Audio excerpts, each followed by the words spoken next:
This program contains dramatizations of the dark events in Salem Village in 1692. All dialogue comes from the historic records of the Massachusetts Bay Colony and is as it was. New England, 1692. A hostile land. The Puritans thought of North America as the devil's territory. The devil has been raised among us. A supernatural enemy. Thou shalt not suffer a witch to live is a biblical passage. I seen the creature suck on another witch's finger. To levy a charge of witchcraft was to take power over another human being. Is Salem besieged by Satan's witches? Or by madness? A corrupt court. They told me if I confess, I should have my life. A hanging judge. He believed in what the court was doing. What is your verdict? Guilty. The true story of the Salem witch hunt. Forgive us our trespasses as we forgive them that trespass against us.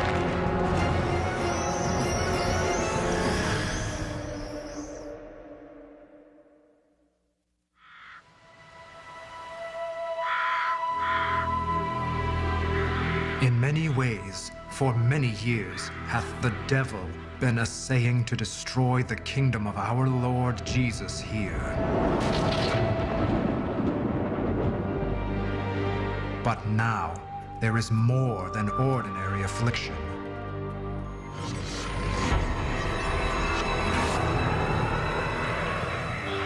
October 1692. Residents of the Massachusetts Bay Colony believe they are being attacked by a conspiracy of witches. A hunt is on to root out the forces of evil. Trials are being held in Salem town. 20 have been executed, and over 100 accused witches are in prison.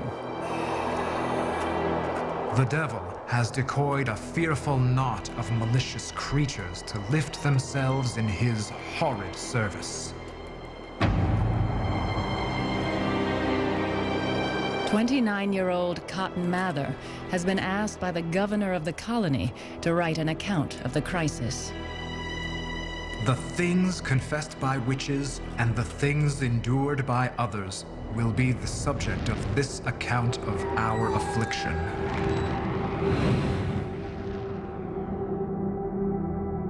It had begun 10 months earlier, some 20 miles north of Boston, in a tiny farming community.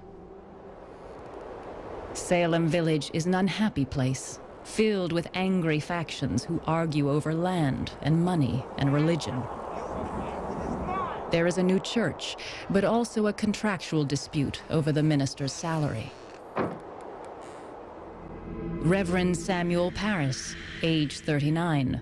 A failed businessman, he has only recently become a minister. Some men laugh at sin, make a sport of sin. But the Holy Ghost tells us they are fools. Sin is the devil's vomit, the soul's excrement, the worst of all evils, the scum, the superfluity of evils. Parris berates his congregation, hoping to shame them into paying his salary. Little does he know that a witch hunt is about to be triggered by events in his own home. The mountain calls forth its waters. January 1692. Mr. Samuel Parris, pastor of the church in Salem Village, had a daughter of 9, Betty Parris, and a niece of about 11 years of age, Abigail Williams, sadly afflicted of they knew not what distempers.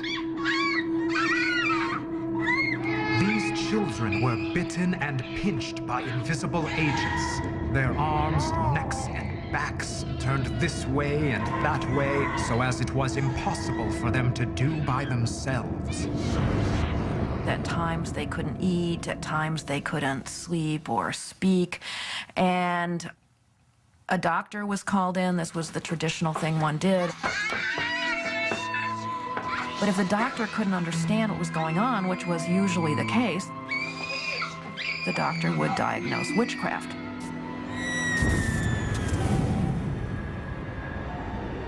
Witchcraft is an accepted reality in 17th century New England.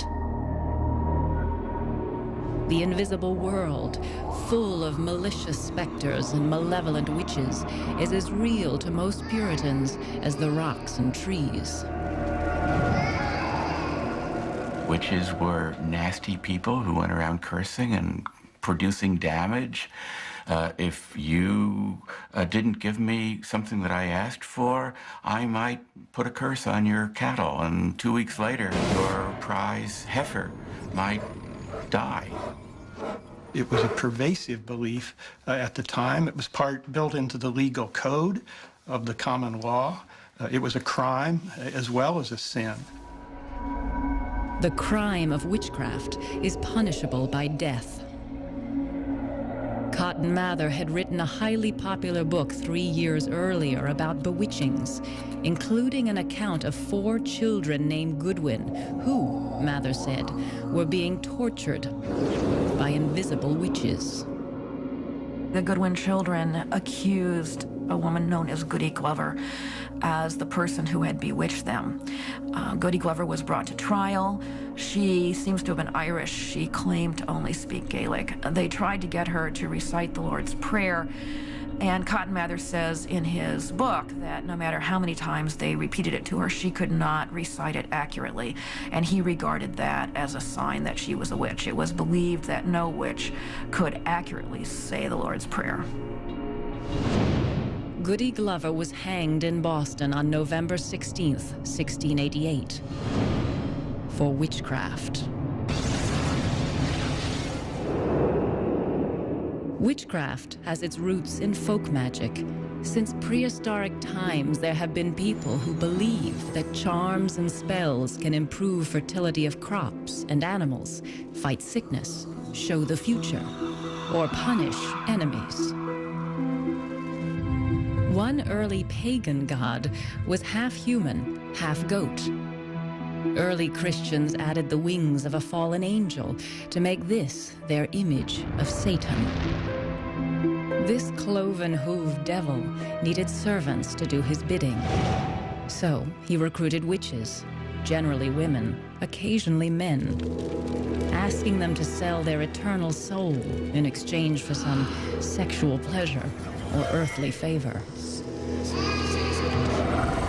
The deal was then documented in his book, where the witch made her mark in blood.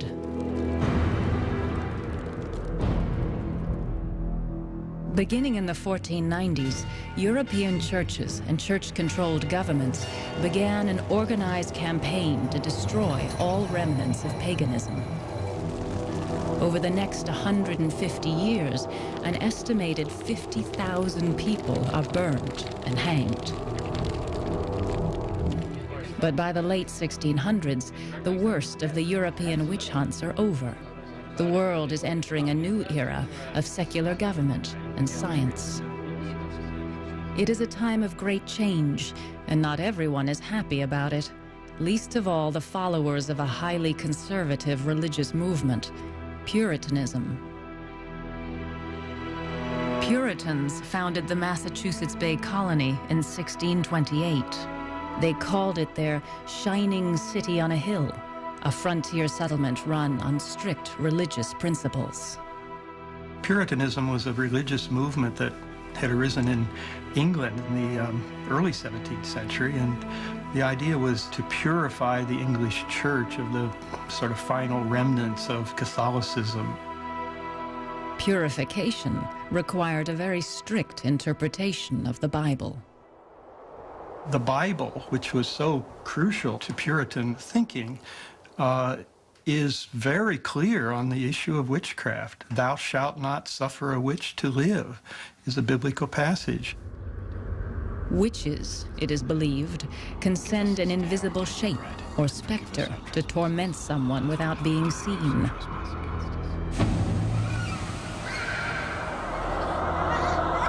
Betty and Abigail act as if they are being hit by invisible forces. But if the young girls are bewitched, who is bewitching them? The hunt is about to begin.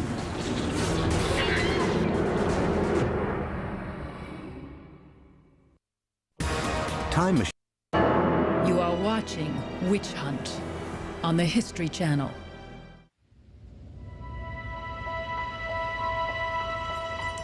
January 1692, and there is trouble in Salem village. The minister's daughter and niece are exhibiting bizarre behavior. The village doctor says the girls are bewitched, but by whom? A neighbor suggests a folklore method for finding the witch. Paris's slave woman Tituba follows the neighbor's instructions. Paris's Indian servant afterward confessed that without the knowledge of her master, she had taken some of the afflicted person's urine, and mixing it with meal had made a cake and baked it to find out the witch. This witch cake is fed to a dog who, according to folk wisdom, will point the way to the guilty party. This clearly doesn't come out of Puritan theology. It comes directly out of popular magic culture, the kind of thing that Puritans were trying to suppress. Reverend Paris is outraged. A church member has gone to the devil for help against the devil. And by this means, it seems, the devil has been raised among us, and his rage is vehement and terrible. Reverend Paris orders prayer and fasting to counteract the witchcraft. But the girls' strange behavior continues, stopping and starting unpredictably for weeks. Over 3 centuries later, it is difficult for us to believe that the children's fits were induced by invisible witches. But if they weren't bewitched, what was going on? I don't have a theory about the first fits in Salem village. What we do know is that the fits that the little girls in Paris's household suffered are very similar to the fits of the Goodwin children and other children in England and America who were raised in pious homes. Children in 17th century Western society were not so much objects of affection within a family as they were sources of labor and young sinners who needed to be disciplined into good behavior. We go astray as soon as we are born. Undutiful children are the children of Satan, and unto Satan they shall go into the everlasting fire prepared for the devil and his angels. We can interpret it as children who are very deeply affected by concern for the ultimate fate of their souls. It seems to be a not usual but not unusual kind of pattern.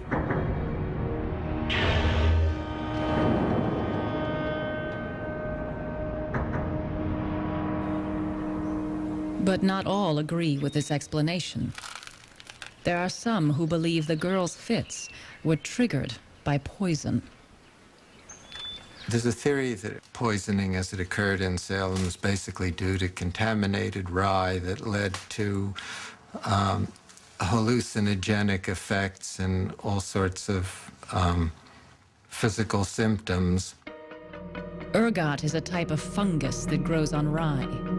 People who eat bread containing this fungus have been known to experience nervous dysfunction. A victim twists and contorts in pain.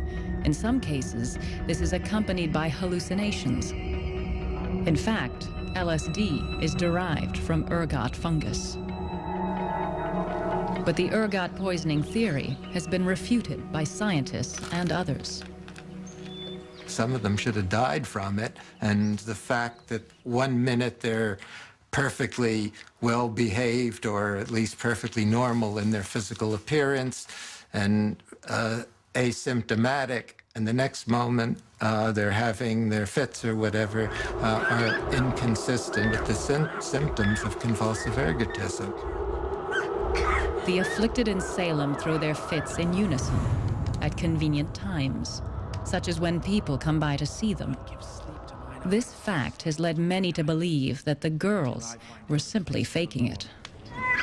But if the girls are play acting, it is a deadly game. They could be accused of witchcraft themselves and hanged. It's possible to imagine, with only a slight turn of events, that the accusations of witchcraft might have been turned against the girls themselves if they had not been asked, who is it that afflicts you, and have started to name names in the village. They themselves might have been suspected as the guilty parties. Pressured by Reverend Parris to name the witch whose specter is attacking them, Betty Parris and Abigail Williams point to an obvious scapegoat: Tituba. Documents describe her and her husband as Indians. They are slaves from Barbados. She is dark-skinned, dark, like the Puritans' mortal enemies, the Wabanakis. As the original Puritan colony spread to the north, the English began to encroach on Wabanaki land. In North America, of course, they found native residents. They believed that those people were worshipers of the devil. They also thought that the Native Americans did not really have a right to the land because they didn't cultivate it, and therefore the land was pretty much free for the taking. But as the Indians see it, the Puritans are trespassers, and worse. When a group of Wabanakis come to a town to trade, the militia captures them and sells them into slavery. They were mostly women and children. As you can well imagine, this angered the Wabanaki people to no end, and they were infuriated by the treachery that had led to the capture of so many of their people. Starting in 1675, the Wabanaki tribes launch a series of wars against the English.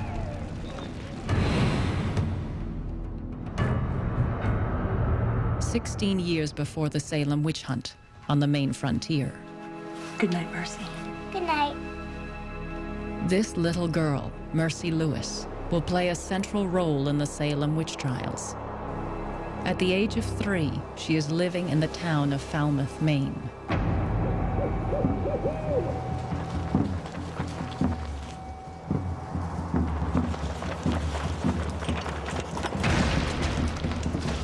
The attack is swift and brutal. 23 women and children killed or captured, 11 men dead. Mercy's grandparents, aunts, uncles, and most of her cousins are among the victims.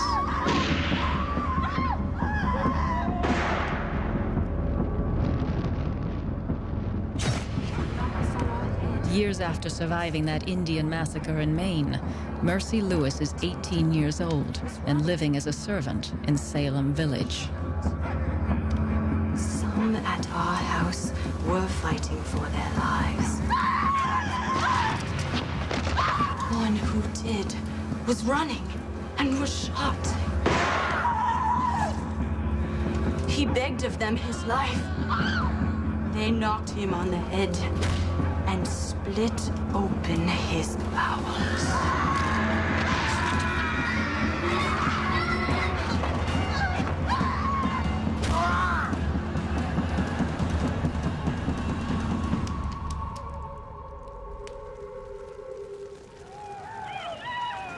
A 10-year truce with the Indians is coming to an end.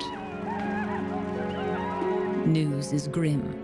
The town of York, Maine, is in flames. 50 dead, 100 taken into captivity by the Wabanakis. In January 1692, in Salem Village, it would have been bitter cold, and the news came from York about the Indian raid, not all that far away, and people must have been terrified. Soon after hearing news of renewed Indian attacks, Mercy Lewis begins throwing fits. just like Betty and Abigail, and they are joined by others. Mercy Lewis works for the Putnam family. Ann Putnam Jr., age 12, Ann's mother, age 30, and Ann's cousin, Mary Walcott, 17. All are now acting bewitched. And it's spreading. Salem Village is a very small community, and all the afflicted would have known each other very well. There were little girls, there were teenagers and 20-somethings, and then there were some married women who were also afflicted.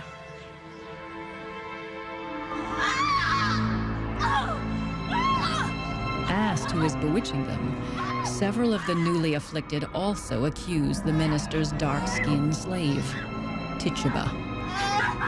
Since the younger girl's accusations cannot be used as evidence in court, these new accusations by adult witnesses are critical. Witch! I will beat the devil out of you!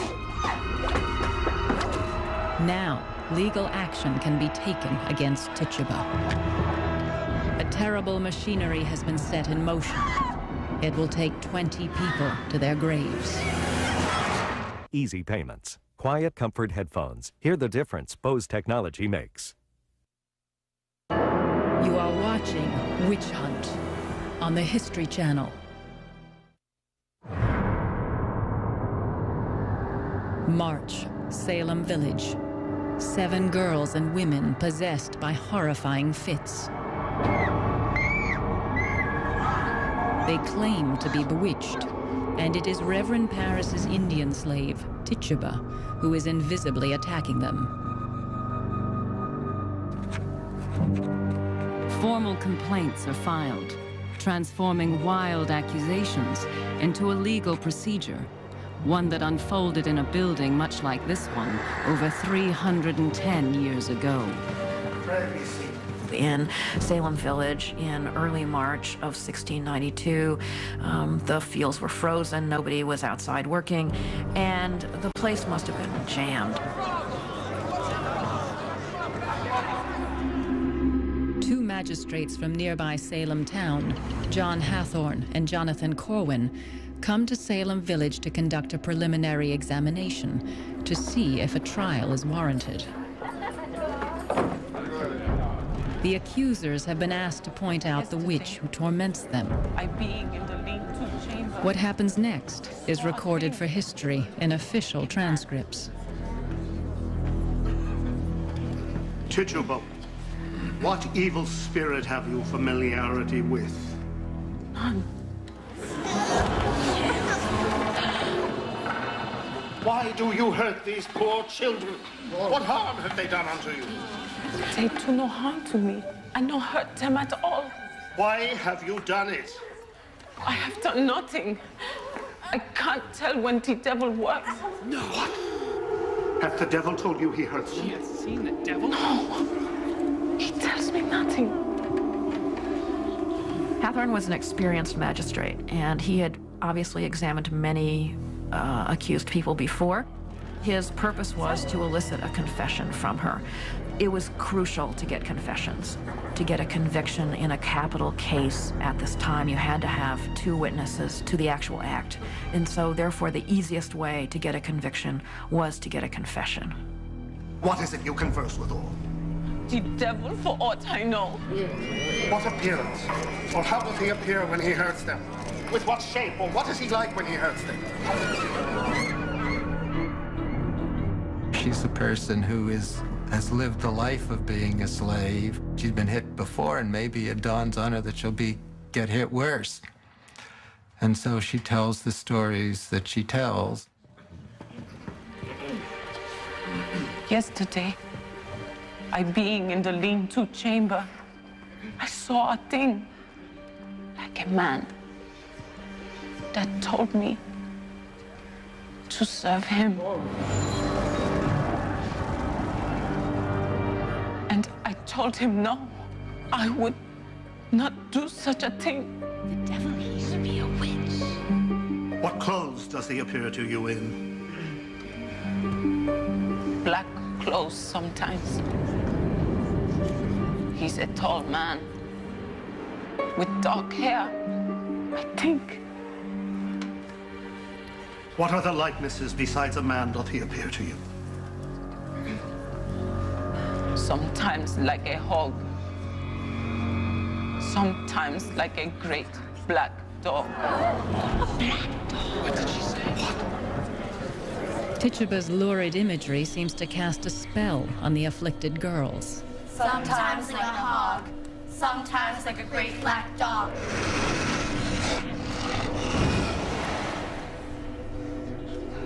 I seen a yellow bird suck on another witch's finger.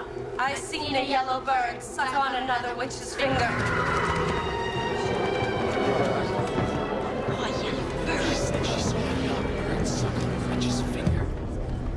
To have the servant of the minister confess to being a witch must have been mind-boggling to people.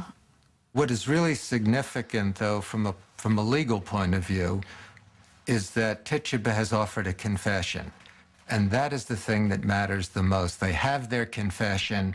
Now that they have their confession, the witchcraft is a reality.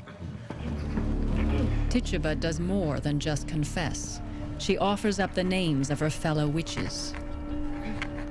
Who else have you seen? 4 women sometimes hurt the children. What did she say? Who were they?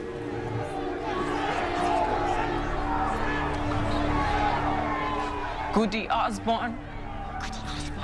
And Sarah Good. And someone I didn't know. And a tall man. One of the interesting things that Tituba said was that she had seen the Devil's Book and it had these other signatures in it, so that the people in the community would have known that they had to go look for other witches. This is only an examination, not a trial. Magistrates Hathorne and Corwin do not have legal authority to convict and pass sentences, but they do have the power to place suspects in custody. Tituba is taken away to jail, along with 2 other witches, Sarah Good, a beggar with a bad temper, and Sarah Osborne, a woman of supposedly loose morals. Both deny vehemently that they are witches. But Tituba has mentioned more witches and wizards, 9 in all. That means 7 others are still at large in the village. The hunt is on. Martha Corey, about 60 years old, is a respectable church member married to a prosperous, though argumentative and uneducated farmer, Giles Corey. The first 3 women accused were in one form or another outcasts in the village, which was really quite a typical pattern for incidents of witchcraft accusation. Martha Corey was a full-fledged, full-covenant member of the Salem Village Church. If Martha Corey could be a witch, then anyone could be.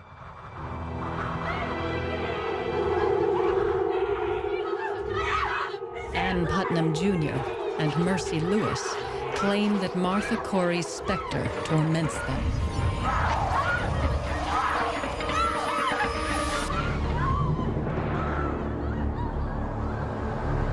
She's Goody Corey's specter! Leave her be! Her specter is loose! Stop tormenting them! You are now in the hands of authority. Tell me now why you hurt these persons. I do not. Who doth? Pray, give me leave to go to prayer. I wish to go to prayer. Pray, give me leave We to did go not to send prayer. for you to go to prayer. We came to be a terror to evildoers. Tell me why you hurt these. I am an innocent person. I have never had to do with witchcraft since I was born. I am a gospel woman. Do not you see how these complain of you? Lord, open the eyes of the magistrates and ministers. Lord, show his power to discover the guilty. Tell us, who hurts these children? I do not know.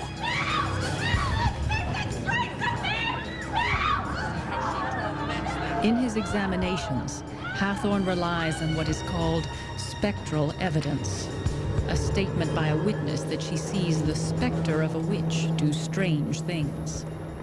When you signed the devil's book, essentially you gave the devil permission to take your shape and to torment others. That invisible shape was considered a specter.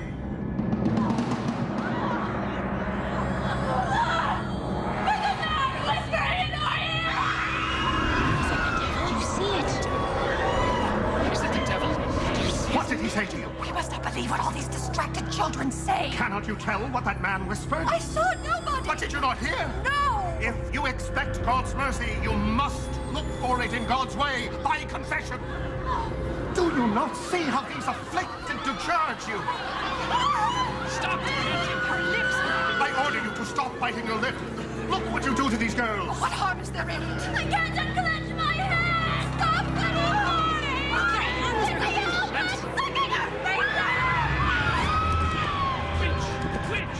Why do you let that bird suck on your finger?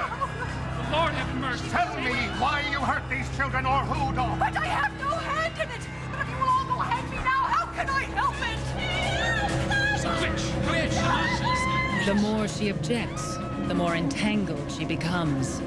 There is no way out of the madness. Somebody stop her!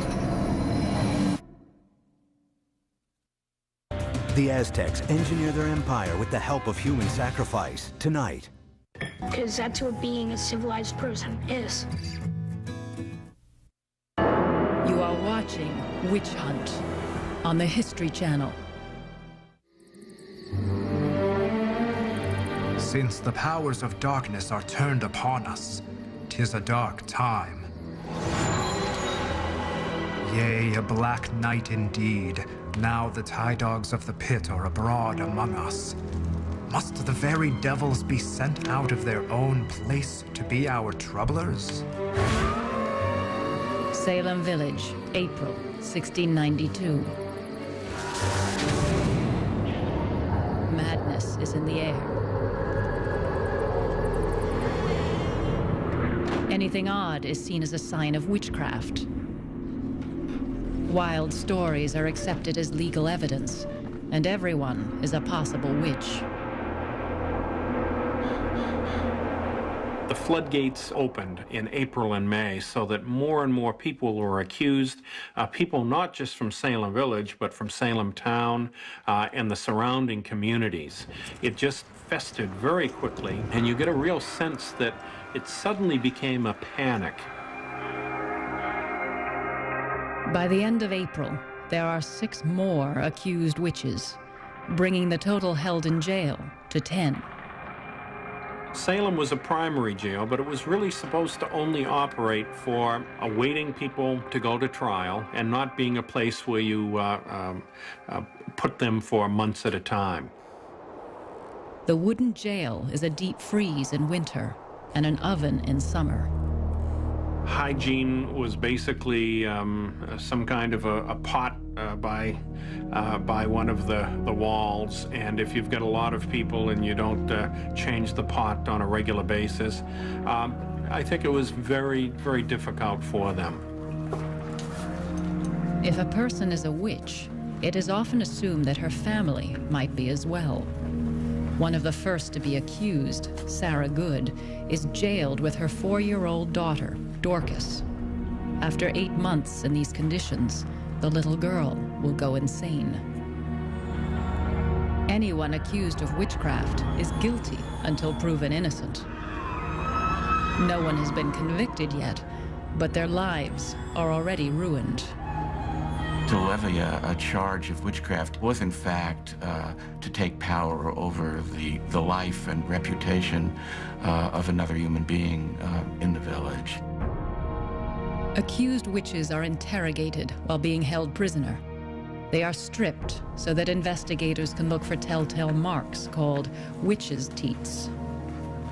It was believed that the devil communicated with his witches through animal familiars, and the animal familiars were little creatures like sometimes mice or birds who would come to suck at a teat on the witch's body, and that would leave a mark. Adding insult to injury, the accused witches are charged for their own room and board while in jail. If you wanted to eat or drink, the jailer would give you a food, but you would have to pay for it. And if you wanted good straw, or if you wanted new bedding every week or so, you would have to pay for that as well. There is money to be made off of the witch hunt, and a lot of that money goes to Sheriff George Corwin, nephew to one of the magistrates. Sheriff Corwin is related to the magistrate Corwin. He's related to some other people also on the trial court, so there's something a bit incestuous about all of this. It is not possible that the authorities could have been ignorant of what Sheriff Corwin was doing. That simply is implausible. Sheriff George Corwin confiscates the property of many accused witches. As some of the people are being arrested and taken away, Corwin goes over and starts appropriating their property, and he has no legal right to do so. But Corwin was grabbing wherever he could grab. Perhaps the Corwins encourage the witch hunt to line their own pockets. Others may be using witch accusations to even old scores. In Salem Village, there is no shortage of bitter, long-standing disputes to be settled. New Englanders in the 17th century were very fond of taking each other to court, suing each other. And there's, I think, a historical reason for that. One thing that's true of English popular culture is that it was pretty violent. People hit each other, beat each other. There was just a lot of physical violence going on.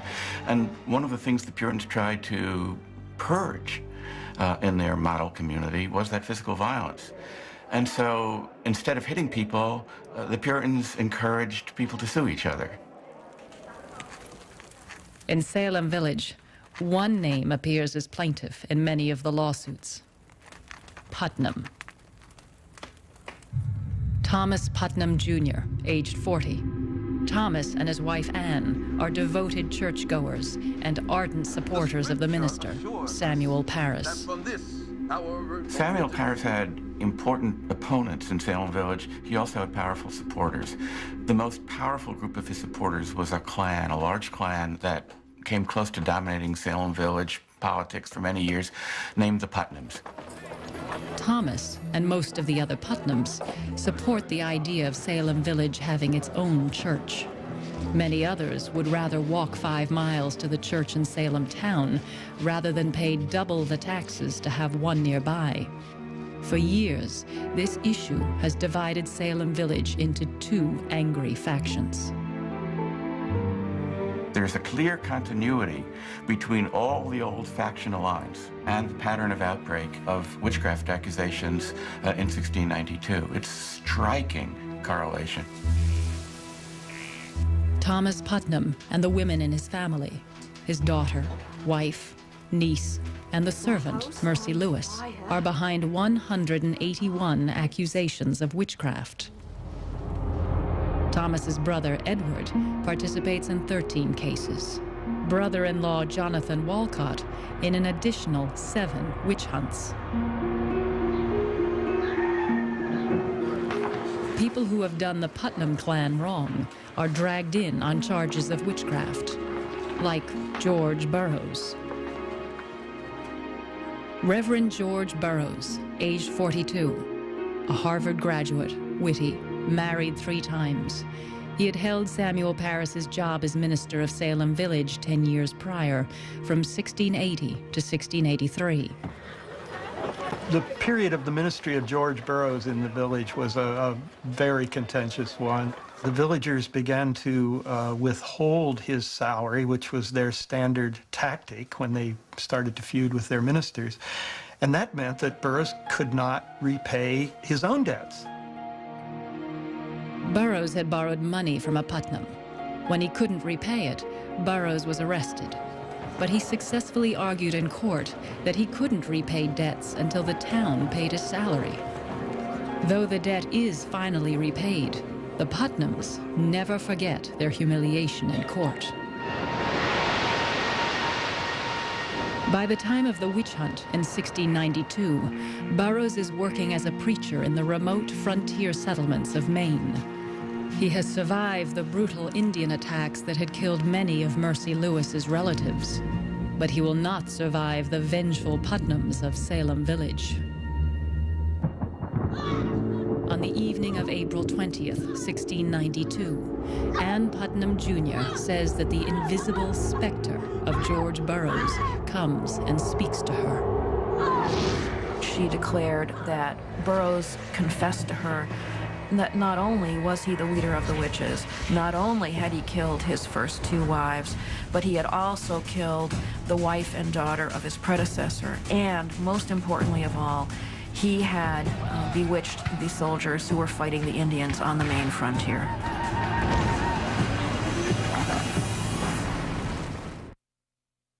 Using only 10 on the History Channel. Every time!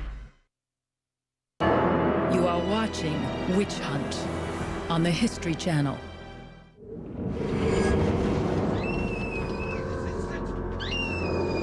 It has been 5 months since the first girls started having fits in Salem Village. Now, in May 1692, the hunt for the witches who caused those fits is about to become a crisis for the entire Massachusetts Bay Colony. Have you baptized your children? George Burroughs has been brought to Salem Village, all the way from Maine. Sabbath meeting since you can remember. During preliminary questioning, Reverend Burroughs displays a defiantly relaxed attitude toward religious ritual. When did you last partake in the Lord's Supper? It is so long since I cannot tell. Have you not been to a Sabbath meeting since you can remember? I was at meeting one Sabbath at Boston, part of the day, and at Charlestown, part of a Sabbath. The sacrament happened to be at both, but I did not partake of either. Is your house at Casco Bay haunted and filled with toads, as some say? Not haunted, no. But there are toads there in summer. Ask him if he has baptized his children. He's openly defiant.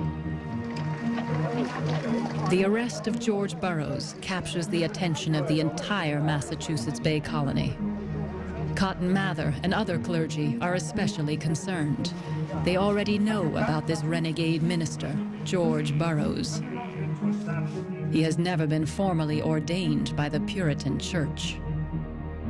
To be an ordained minister, you had to have a formally organized congregation of people who had formally become church members.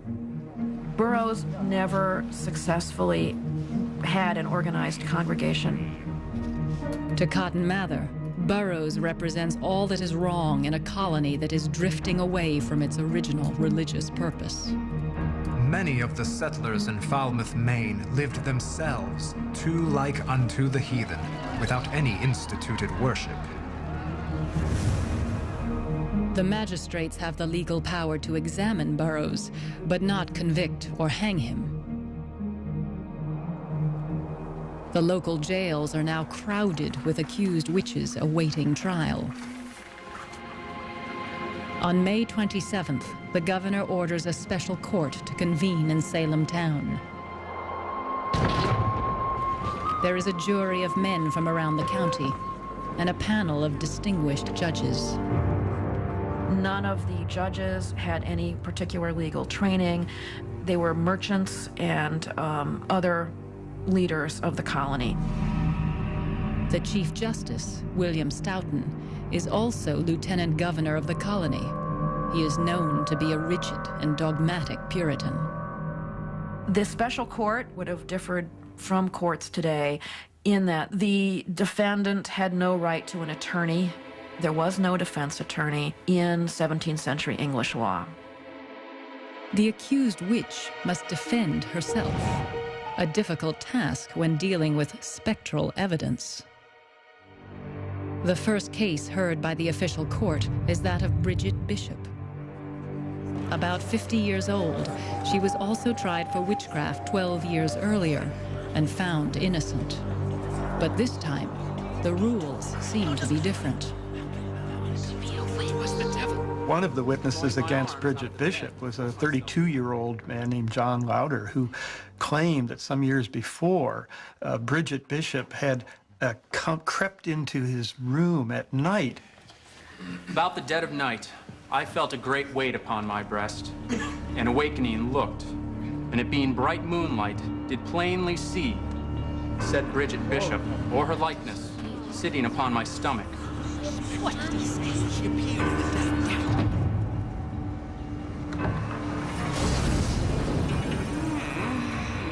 Now, of course, this was not literally Bridget Bishop. This was the specter of Bridget Bishop. This was Satan who had taken on the form of Bridget Bishop. And I had not the power in my hands to resist or to help myself. It was her specter. Bridget Bishop's accusers are not confined to the witness stand.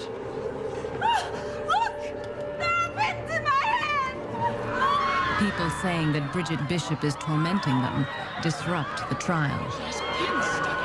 They completely influence, completely dominate all the courtroom proceedings. Now, this is very interesting because a defense lawyer would absolutely just stop the proceeding immediately and ask for the girls to be excused from the courtroom because their presence was just too prejudicial.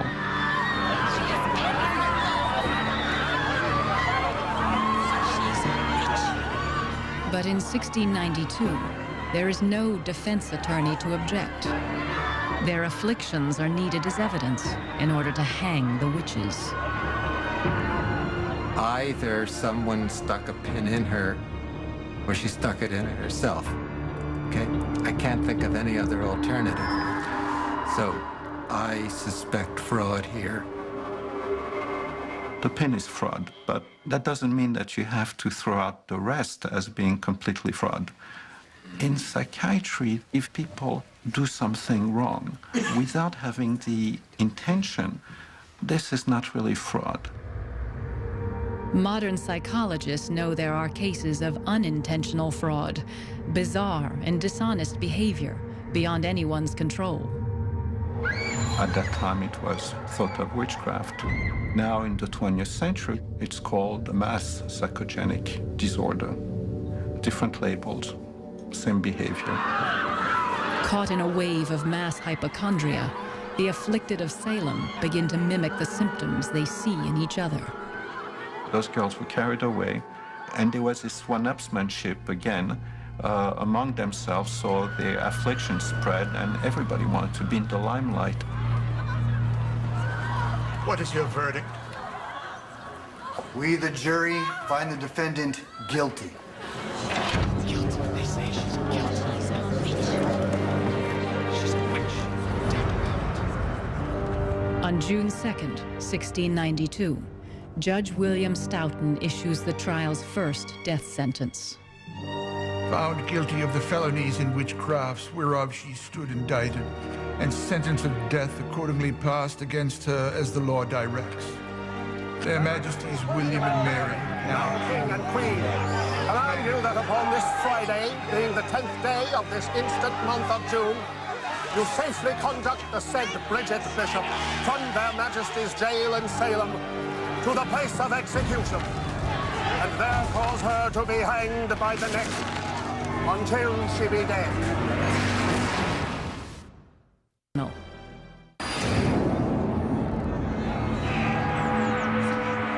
On June 10th, 1692, Bridget Bishop becomes the first witch to hang in Salem Village. Hang the witch!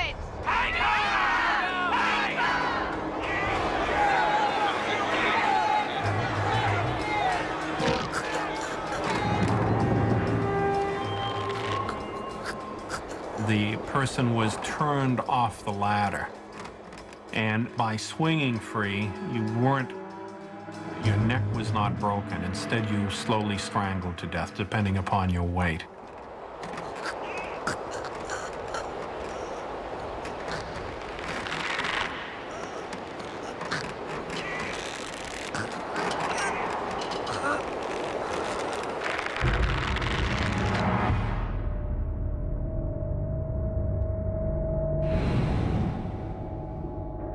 Disgusted by the hanging, one of the judges resigns in protest. The witch trials carry on without interruption. July 19th in Salem Village. 5 more women are executed. Rebecca Nurse and Sarah Good from the village, and 3 more from neighboring towns. They are hanged because they do not confess, because they refuse to name others as witches. A strange pattern has emerged. Those who, like Tituba, confess to witchcraft and give names of more witches are never convicted. They wanted more confessions, and there was an implicit bargain that was being offered. You confess and we don't execute you.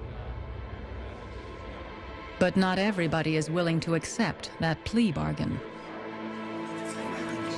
They say he's the leader of the conspiracy. He talks to the devil. He saw him leading witches' Sabbath. He's in league with Satan himself. Right Honorable Sirs, I bring before you accused witch, Minister George Burroughs. What we have in the case of George Burroughs is a quite detailed description that Cotton Mather included in Wonders of the Invisible World, and his account tells us pretty much what happened. There were now heard the testimonies of several persons, and these charged the specter of George Burroughs to have a share in their torments. Many travel from Boston to Salem town to watch the trial. The Putnam family sits at the front. Their maid, Mercy Lewis, is the first to testify. She describes an encounter with the specter of George Burroughs. He told me the devil was his servant, and he did most dreadfully torment me, as though he would have racked me all to pieces. He urged me to write in his book. His book? Or else he would kill me. His book? Write his book. As a child, Mercy Lewis had witnessed an Indian attack in Falmouth, Maine. An attack that had killed many of her closest relatives. Later, she worked as a servant to Reverend Burroughs.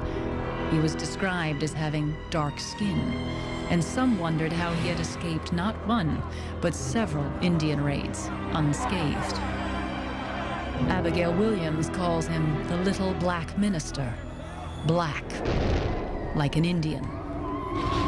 This is one of the comments that Cotton Mather makes in his report, that a number of the afflicted people and others see the devil in the shape of an Indian.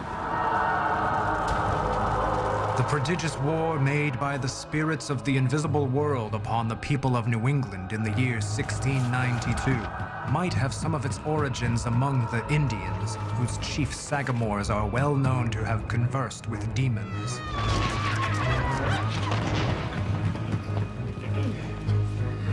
George Burroughs, have you anything to say in your defense? See what he's done? Look how he's Stop him! Stop! It's his The court is crowded with witnesses against Burroughs.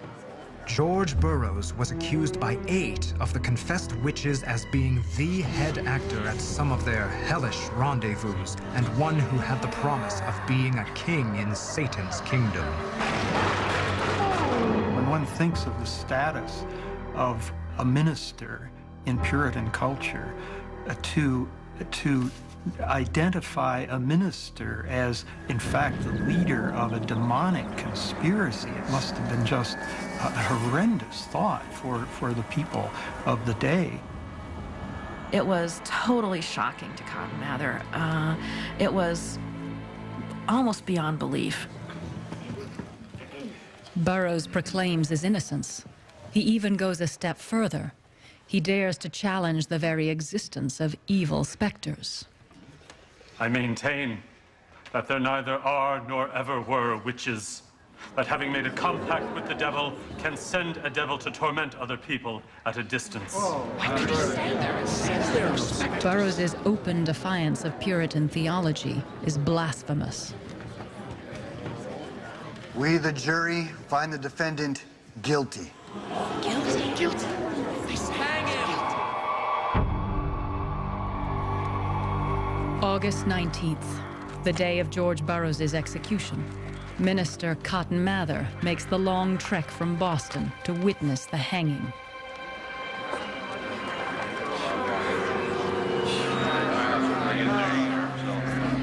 Our Father, which art in heaven, hallowed be thy name. Thy kingdom come, thy will be done on earth as it is in heaven. With the noose around his neck, Burroughs begins to recite the Lord's Prayer. Cotton Mather himself has written that this is something witches can never do. Give us this day our daily bread, and forgive us our trespasses as we forgive them that trespass against us. And lead us not into temptation, but deliver us from evil. Amen. Imagine the presence of mind it must have taken as you're literally facing death to, I don't think I could remember the Lord's Prayer under those circumstances, but he did. And the record reports that the crowd almost literally began to surge forward to prevent this hanging. He recited the Lord's Prayer! Hear me!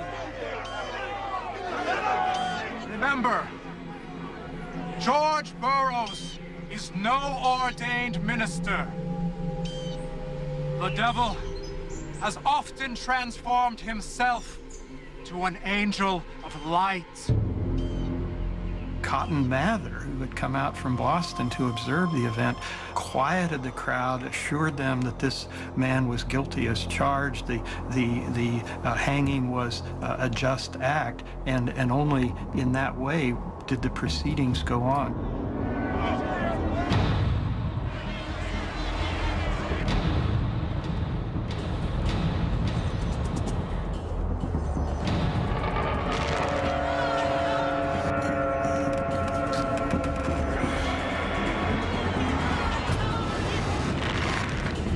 Burroughs is left to swing, slowly strangling to death.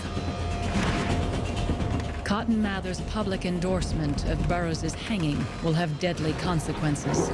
It heralds the bloodiest chapter of the witch hunt. The September executions. Ready to double your chances of landing the right job? The History Channel. September 1692. It is the final and bloodiest chapter of the Salem witch trials. By month's end, 9 more people will die by hanging. And worse. Giles Corey, husband to accused witch Martha Corey. Giles now finds himself accused in turn. But when Giles is brought to trial, he refuses to play along. Since this court had only found everyone that was brought before them guilty, he had decided that once he pled not guilty, he was not going to cooperate anymore. It was an exquisite protest on his part. Giles will not take part in the madness, and so becomes its victim. They tried to force him physically to plead. And the way they did that was to place him on the ground and then pile onto his chest an increasing number of stones. They kept piling more stones and waiting. It took 2 days. When he was asked, well, are you willing to plead now? He's reputed to have said, more weight.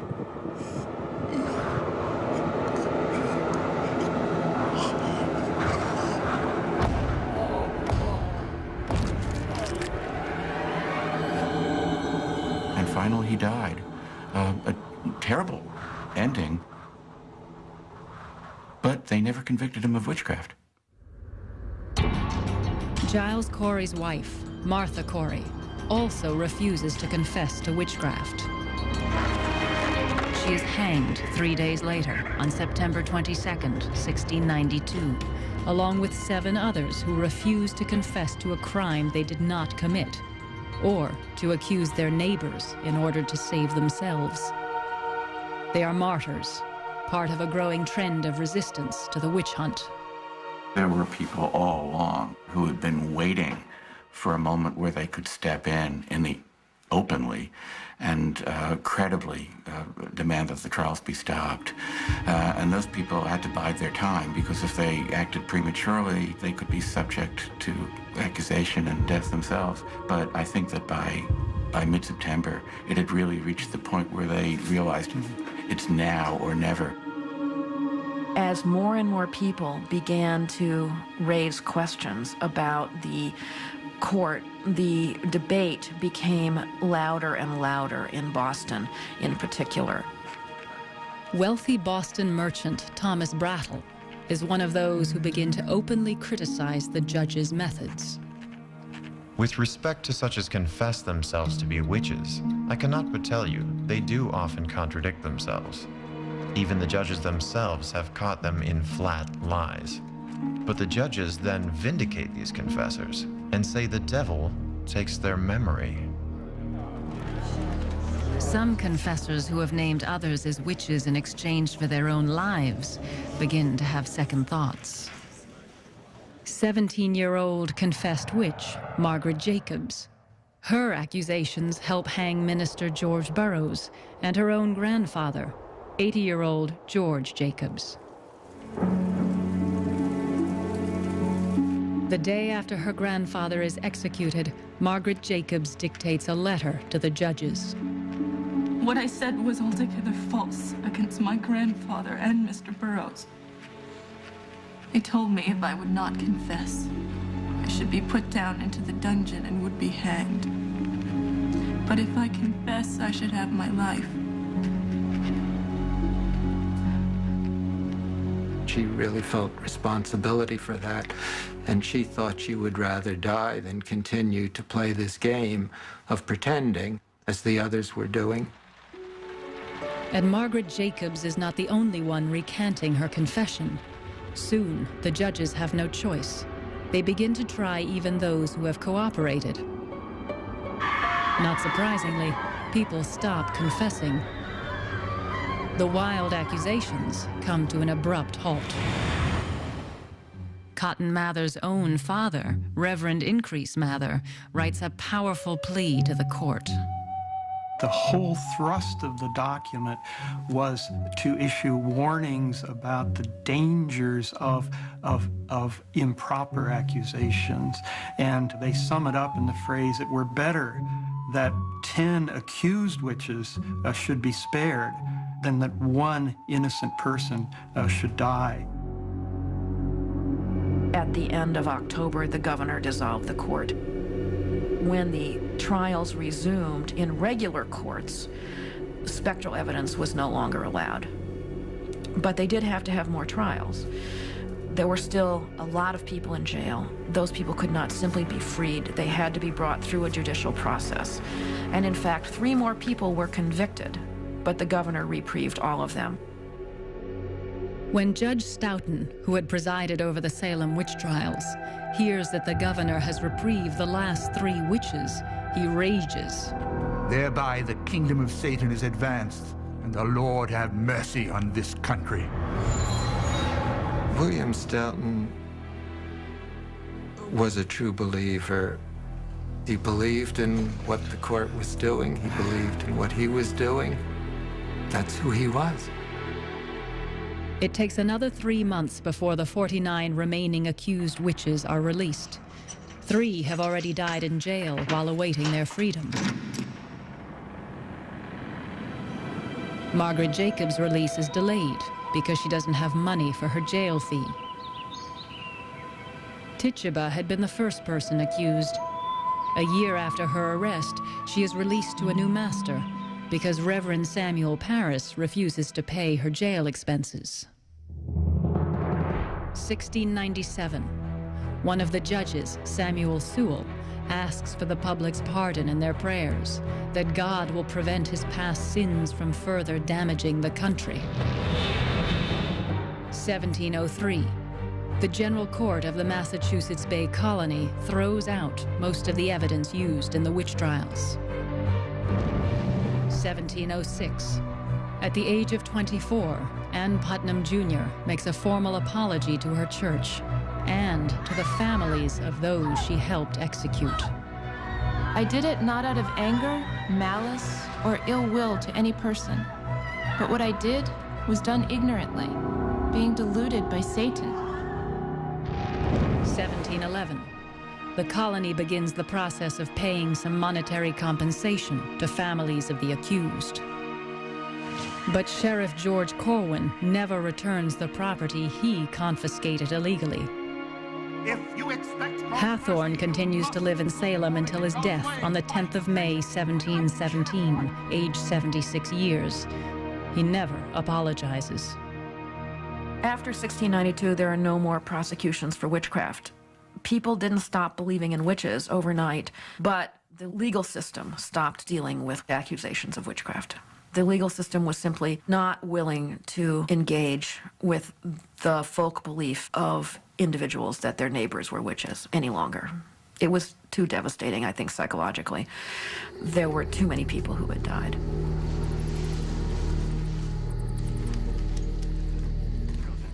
And what is really so... Over 3 centuries later, in the home of one of the victims of the witch hunt, a group of historians debate the significance of the event. Of course, this is right on the cusp of the beginning of the scientific revolution and the Enlightenment, in the sense that the world in which invisible spirits surround people is a pre-Enlightenment world. Right, but in our post-Enlightenment world, we have loads of people who are having experiences with UFOs.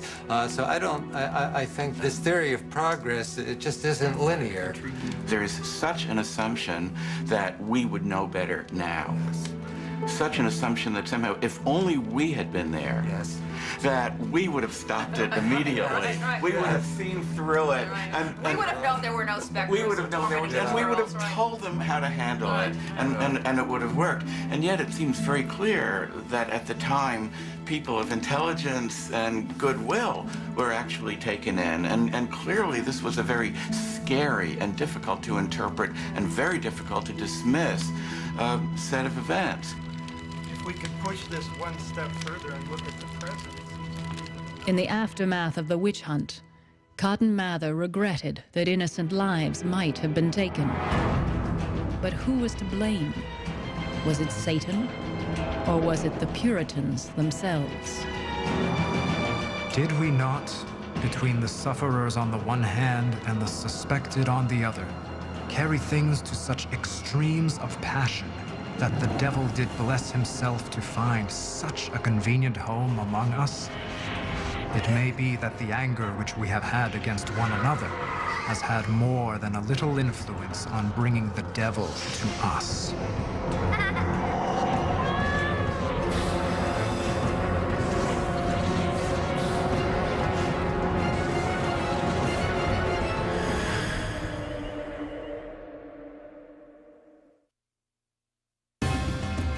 Fabulous palaces and temples, aqueducts, artificial islands. When they created their empire,